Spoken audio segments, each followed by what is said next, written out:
much. And joining us now in the studio to discuss how fashion's contributing to economic development in South Africa and Africa as a whole is Precious Moloi Motsepe, Executive Director of Africa Fashion International. Thanks so much for joining us, Precious, this afternoon. Thanks for inviting me. Well, we've got the Mercedes-Benz Fashion Week currently underway. It's running until tomorrow. So where we've got all this buzz about, let's assess the kind of leverage events like these give the fashion industry in Africa. Well, from where we started 7 years ago, this was a very small, locally focused industry, designers making clothes for, a few people. Now we're talking about an industry that can potentially supply the big retailers, an industry where the designers themselves are able to open their stores and they can stock some of the boutiques that we have locally. Mm-hmm. So there's been phenomenal growth in the fashion industry. Yes, there has, Precious. I can remember the days when YDE first started up and all the local designers getting a sort of a showcase there, and also a little shop just around the corner in Rosebank.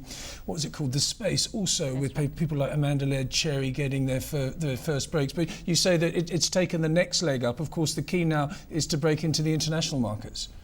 Absolutely, and that's what African Fashion International tries to assist the designers with. For instance, last year we were part of the International Herald Tribune Conference on Luxury, looking at Africa as a potential consumer of luxury and a producer of luxury.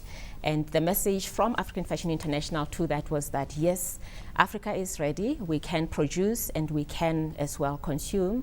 If we look at the stats that's normally bandied about growth on the continent in terms of our demographics, the growth in the middle class, aspirational people coming into the market, and therefore a focus on the more luxury items that affirm people's position in life. From the international arena, what kind of appetite are we seeing for African fashion right now? What are some of the trends that are going outside of the African continent? Well, we know that for a long time, a lot of designers, your Louis Vuitton, Karl Lagerfeld, quite a lot of these designers have used Africa as a source of inspiration. But now, as they say, you can't be more Roman than the Romans themselves. African designers can do very good African designs that are globally relevant. And we're seeing a lot of response from the international media from that. Currently, we have somebody from an international Cosmo magazine, UK, who's coming to cover our designers. We've had the likes of Vogue Italy covering our designers. There's some African designers who have actually made it into stores like Selfridges in the UK. So there is a need and a desire for something that is very unique, that is handmade, that comes from Africa. So we do have a role to play. Precious, I saw this amazing fashion show which was broadcast from Indonesia a couple of weeks ago, and what they'd done is they'd sort of incorporated a very an Islamic influence into the fashions, but with a sort of a Western hint as well. Is that what African fashion is to the international consumer? Is sort of Western fashion with an African tinge, or is it full-blown African? Or, final question, is that really something that they say, oh, it's too much for me, far too ethnic?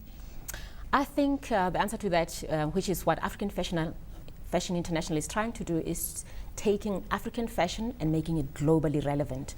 That is our goal, and that's what I think we're achieving with our programs. Let's put under scrutiny what we're actually managing to achieve locally, because when it comes to the designer's role in the local industry, I've heard commentary that many retailers, whether it be your small boutique stores or your large stores, find it very difficult to work with local designers who often lack business skill, business etiquette.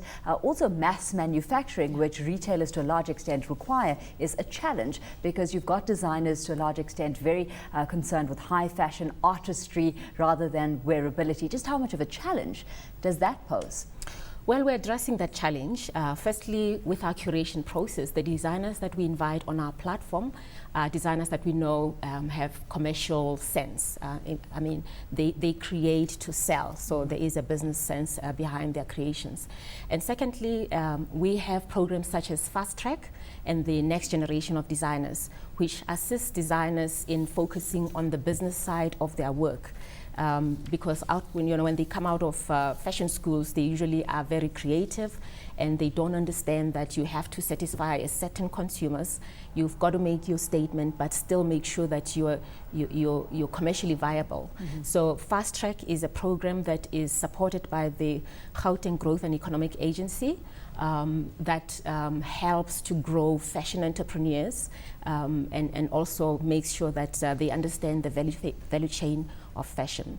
But on the other side, we're also educating the public, and thanks for your platforms, making people aware that local designers are as good as designers anywhere in the world.